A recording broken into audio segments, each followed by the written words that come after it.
really started the war between Georgia and Russia? An exclusive investigation.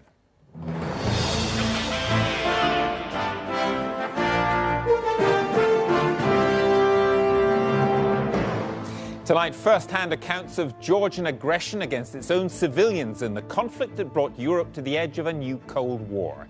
Tim Hewell is the first Western journalist to be given unrestricted access to South Ossetia, the flashpoint for this summer's war. He's been told of civilians being targeted and human rights abuses. They wanted to burn us alive in this building. We put the allegations to the Georgian president. We strongly deny any of this, any accusation of war crimes. But of course, we are very open for any kind of comments. We are very open for any kind of investigation. Bad taste, stupid. Isn't that what viewers and listeners of Russell Brand want? So why has this obscenity row become so big? And a week to go, is it possible for an American president to win too well? We'll explain.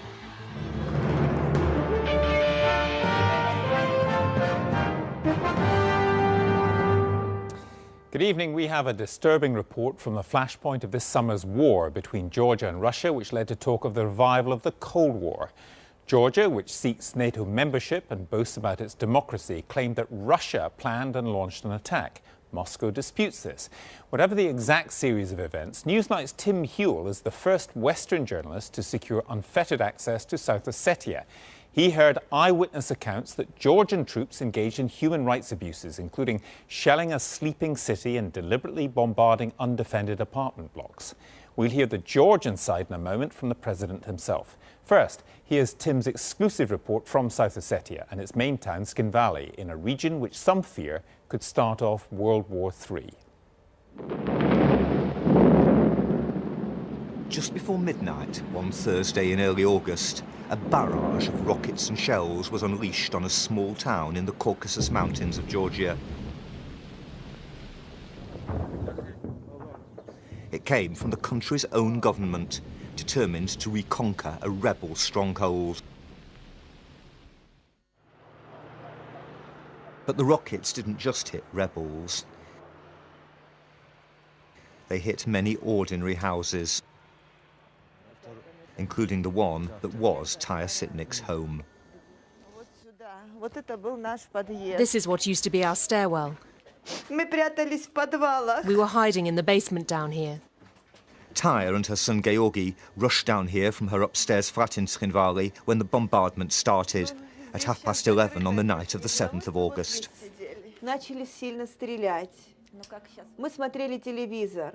We were watching TV.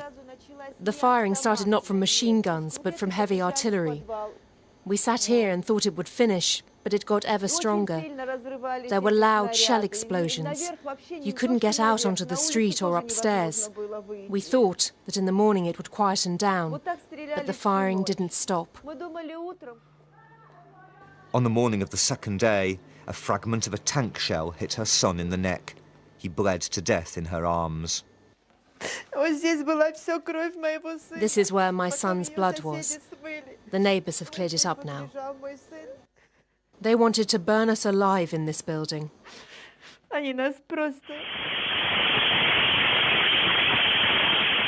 Mobile phone footage shows the Georgians using notoriously inaccurate Grad rockets and taking their tanks through the streets.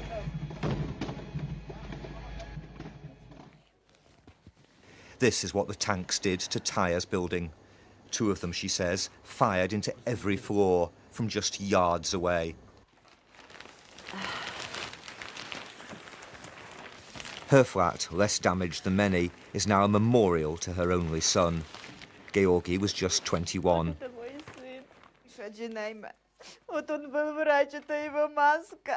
He was a dentist. Here's his mask. I brought his last photos.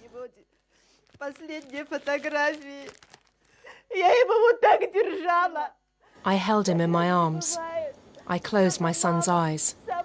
How can that be, for a mother to close her own dead son's eyes? The 'Пусть они будут прокляты! 'Пусть они будут прокляты! 'Пусть они будут прокляты! 'Пусть они будут прокляты! 'Пусть они будут прокляты! 'Пусть они будут прокляты! 'Пусть они будут прокляты! 'Пусть они будут прокляты! Tskhinvali, the focus of Georgia's attack, is the size of a small English market town. But it's the capital of a territory, South Ossetia, that broke away from Georgia nearly 20 years ago. Georgia says the Ossetians, backed by their ally Russia, used Tskhinvali as a base for ever more frequent attacks on surrounding Georgian villages. It says that's why, finally, on August the 7th, it counterattacked. But the opposite Ossetian version of events has barely been heard in the West. I've come to find out what they experienced on August the 7th and the days that followed. Tskhinvali hasn't been levelled to the ground, as the Russians claimed during the war, but houses that are still standing are often badly damaged inside. What's striking is how much destruction the Georgians inflicted in just a couple of days, and destruction mainly of ordinary homes. For the Ossetians, that constitutes a crime against humanity that the world has closed its eyes to.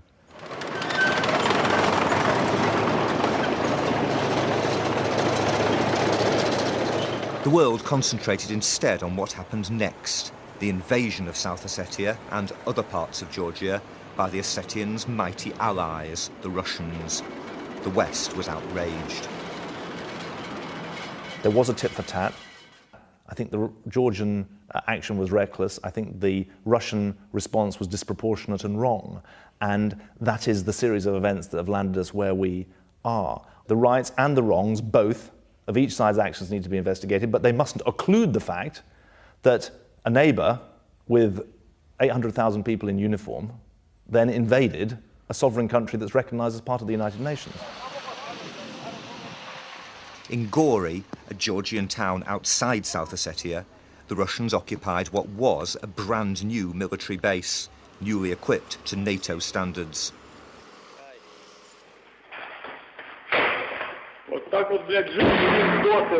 The footage ordinary Russian soldiers took on their mobiles reveals their wide-eyed fury at the Georgian enemy's superior conditions.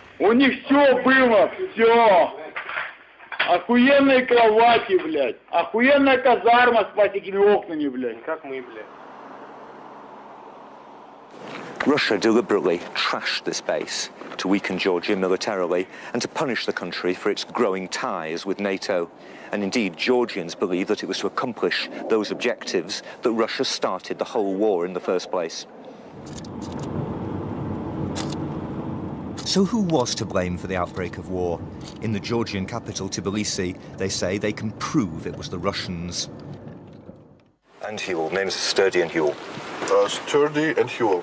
They're taking me to their top-secret monitoring centre, where evidence collected by this operative is at the heart of the debate.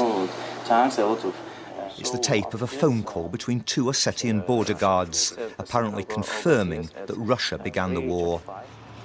One guard reports that a Russian armoured column has passed through the tunnel from Russia onto Georgian sovereign territory. What's crucial is the timing. The Georgians say the call was made at 3:25 a.m., some 20 hours before their attack. In the Georgian Interior Ministry, a senior official played me the recording.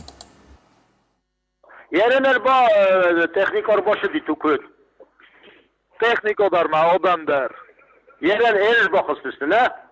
Mana idvotsnit rozmar dabunda fchok fazestuni adrom tarti. Omaje bira shter bira technikor rokoltu. Oy tonkodarji bempeta birdentetta. But despite this apparent evidence, Georgia didn't mention any Russian invasion when it went to war at the end of that day, the 7th. It didn't mention any proof until weeks later, because it says now it mislaid the tape. So even though this tape was so important as evidence of Russia's actions, you actually lost it for a month? Well, we never lost it actually because it was in the files.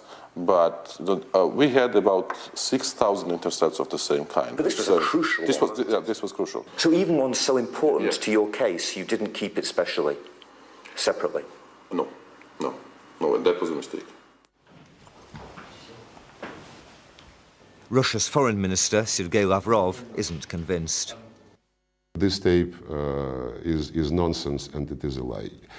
Look, NATO with all, and the United States, with all the satellites monitoring this area very, very closely, how can they not know the truth? They know it, and we know that they know it.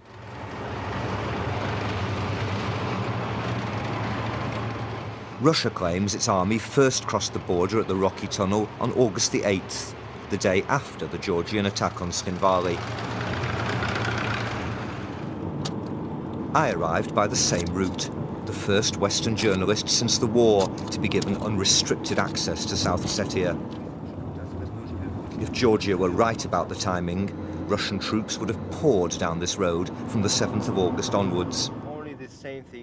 But our driver Alan Parastayev, an Ossetian who came this way on the morning of the 8th, says he saw no troops at all. That's why the panic was in South Ossetia and in Tskhinvali as well. And even some of the authorities said that the Russians betrayed us and they don't want to help us anymore. In Tskhinvali, Ossetians say they had to fight the Georgians alone. That makes them all the prouder of the spoils of war. The top of this Georgian tank was blown off, not by Russians, but by local Ossetian volunteers. The Russians don't seem to have been in the town for most of the time that it was occupied by Georgians. Indeed, according to everyone we've spoken to here, the main body of Russian forces didn't arrive for more than 2 days after the initial Georgian attack. Far from having carefully planned their invasion, as Georgia has suggested, it seems the Russians had to scramble to get organised. Their intelligence was so poor that when they finally approached Tskhinvali on the 9th of August, their advance column drove straight into a Georgian ambush, a defeat witnessed by a Russian reporter who was himself wounded. A Georgian ran up. I was dressed in black jeans, an ordinary green jumper with a hood. And I said to him, "We're journalists." He shouted back, "We're killers," and fired a grenade.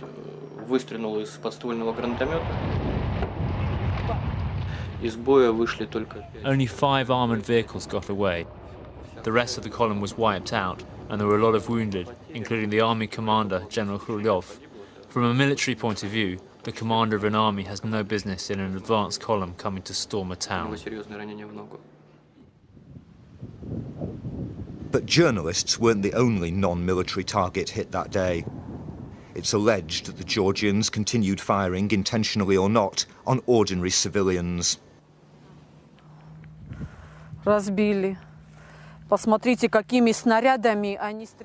It's destroyed. Look at the shells they used. Clearly not machine gun. Look, they were large shells.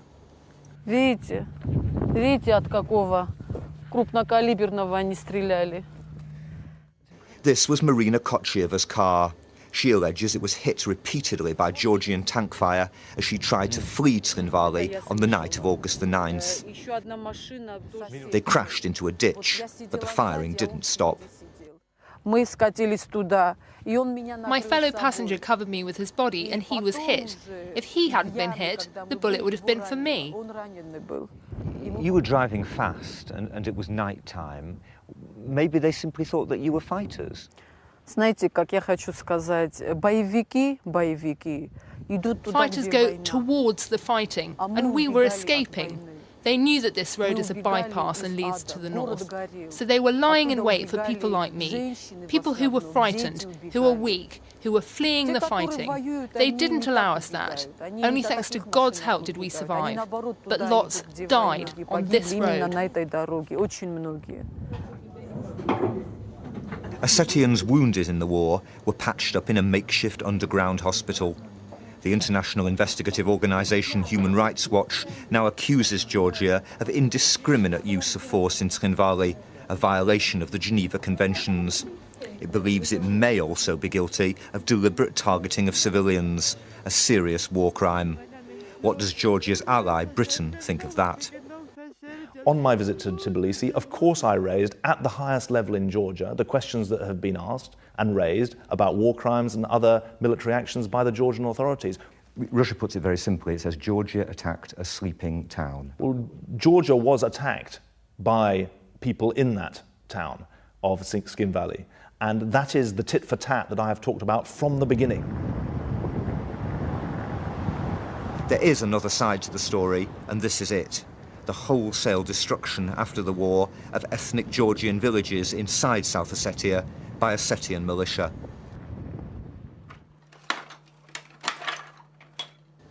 Ossetians say the villages were used by the Georgian military, but this was plainly a family home. Its former occupants are now among the 16,000 Georgian refugees from South Ossetia sheltering on the other side of the dividing line.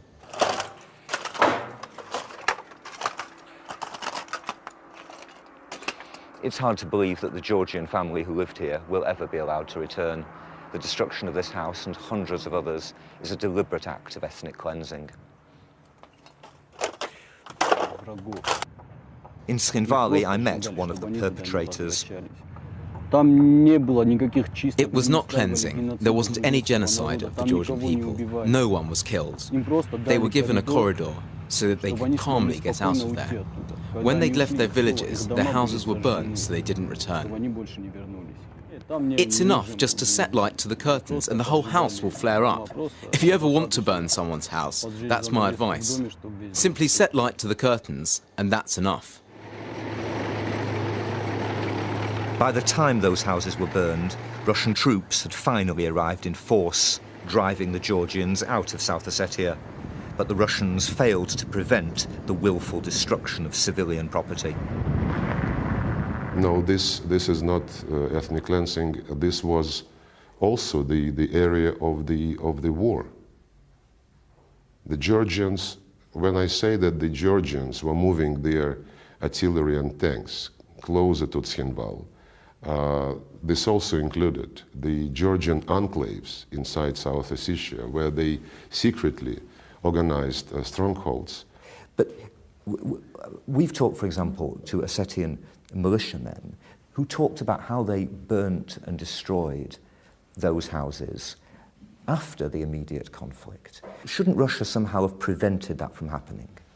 Well, of course, when your city is attacked, when your loved ones, when your relatives, when your children, when your parents, brothers and sisters are being killed brutally, you can go emotional and you can go really in a very unwanted way. But while Russia's forgiving of its Ossetian allies, has the West overlooked possible crimes by its Georgian partners? The phrase tit for tat doesn't in some way, you don't think, diminish what appears to be at least partly indiscriminate action against civilians. Tit for tat implies fighters. Well, tit for tat, military tit for tat, is people attacking each other and trying to kill each other. And so you may think that is not a serious description. I think it is a serious description. And at no stage have we belittled any of the suffering or the death that has been caused. What I think is important is that whatever the dispute between South Ossetians and Georgians, whatever the rights and wrongs of what each of them did, and I've talked at every stage about wrongs as well as rights, that does not justify one country invading another. This is where my son was buried, here. He was killed on the 9th of August at about 10 a.m. We buried him on the 10th. They killed him. Caught in the tit for tat, neither Taya nor her son Georgi were trying to kill anyone. And for her, the eventual arrival of the Russians meant she could finally emerge from the cellar to make a temporary grave for him here. An Ossetian view of the conflict is summed up by a neighbour who stops me as I leave. I bow down before the great Russian people. Thank you for everything. We don't know how many Ossetian civilians were killed in the fighting. Human Rights Watch estimates between 300 and 400. In Tskhinvali, that would be 1% of the population, the equivalent of 70,000 deaths in London. If many of them did die, as appears, from indiscriminate force, that's a war crime no less real for being committed by a firm ally of the West. Tim Heal reporting. Well, earlier I talked with the president of Georgia, Mikhail Saakashvili, and began by asking him if he regretted the civilian deaths caused by Georgian troops. Well, I regret every single death as a result of military hostilities. This was not a war of our choice. Whether it was handed or as much as it was, even if it had been as one single person, it would have been very tragic for me, certainly. Certainly, I do regret it. You personally took the decision to attack what we were told was a sleeping town, Tskhinvali. Civilian deaths were an inevitable part of your policy, were they not? We took a decision, and we had basically no choice to protect our population from attacking and advancing Russian military equipment, from Russian-backed and basically Russian-trained, Russian-equipped and Russian-commanded militias, as well as regular Russian troops that invaded my country. We did something that any other democratic government would have done. But we have heard evidence that civilians were killed when troops opened fire using artillery and tanks indiscriminately at people who were sleeping in tower blocks. That surely is wrong. We clearly, and I clearly, gave orders to fire back only at firing positions. Unfortunately, of course, they were using for firing positions also some of the, they were using this town. But I have to mention that they preliminarily evacuated most of the civilian population from Tskhinvali, preparing for these hostilities and invasion. And certainly, there was no intent on Georgia troops to fire on civilians. These are our citizens. Our troops are clearly trained to protect civilians. But these allegations are supported by human rights organisations like Human Rights Watch, and they point to a pattern of deliberate abuse by Georgian forces under your command, which could be equated with war crimes. Well, I mean, certainly we strongly deny any of this, any accusation of war crimes. But of course, we are very open for any kind of comments. We are very open for any kind of investigation. We called indeed for international investigation into conduct of this war, into conditions leading to this war, into circumstances leading to this invasion. And certainly, when you are talking about indiscriminate use of fire, we have clear-cut evidence that town of Tskhinvali was shelled from dozens and maybe hundreds, but dozens we can prove for this moment, with video footage as well as documentary evidence from Russian army and from Russian journalists indeed, by Russian troops for several days. They were bombed sometimes simultaneously by 25 Russian planes at a time. At the same time, this small town was bombed by 25 planes that were in the air. And certainly it was badly damaged. But I also have to say that, and you know it as well, that those areas which were under Georgian control, and they were not ethnic Georgian villages, they were basically villages mostly predominantly populated by ethnic Ossetians, but they were affiliated with the Georgian government, were 100% destroyed.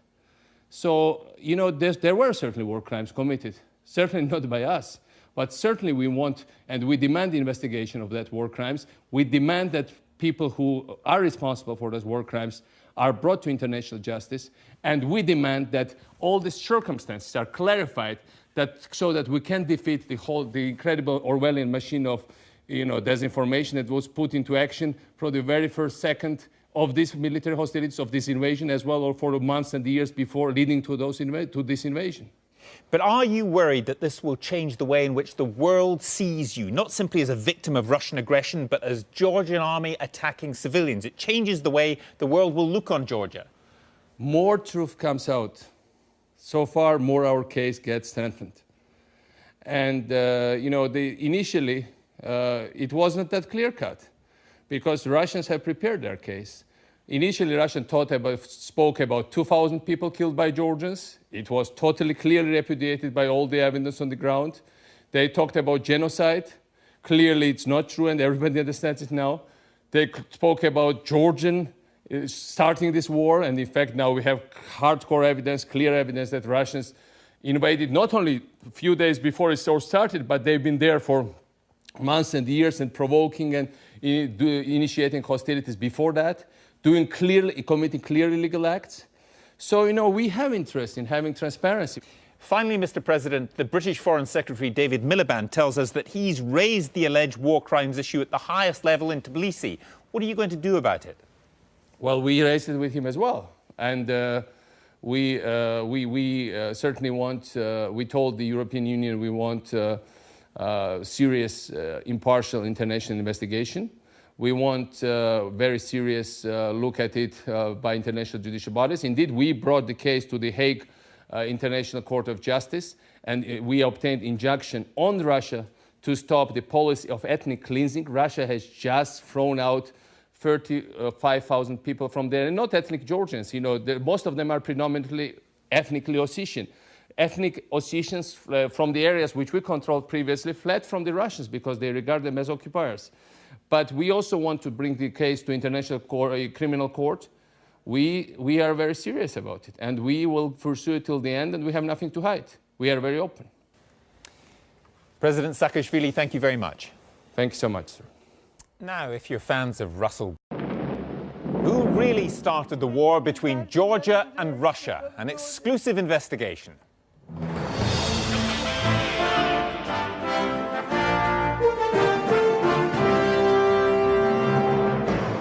Tonight, first-hand accounts of Georgian aggression against its own civilians in the conflict that brought Europe to the edge of a new Cold War.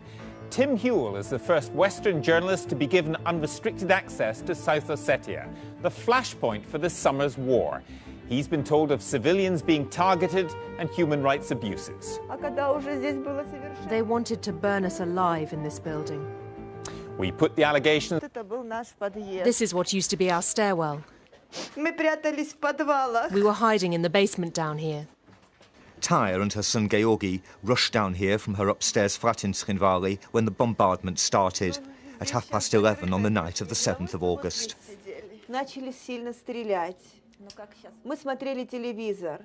We were watching TV. The firing started not from machine guns, but from heavy artillery. We sat here and thought it would finish, but it got ever stronger. There were loud shell explosions. You couldn't get out onto the street or upstairs. We thought that in the morning it would quieten down. To the Georgian president. We strongly deny any of this, any accusation of war crimes. But of course, you know, we are very open for any kind of comments. We are very open for any kind of investigation. Bad taste, stupid. Isn't that what viewers and listeners of Russell Brand want? So why has this obscenity row become so big? And a week to go, is it possible for an American president to win too well? We'll explain.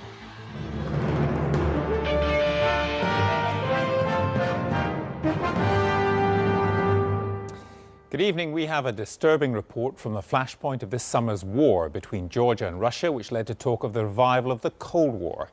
Georgia, which seeks NATO membership and boasts about its democracy, claimed that Russia planned and launched an attack. Moscow disputes this.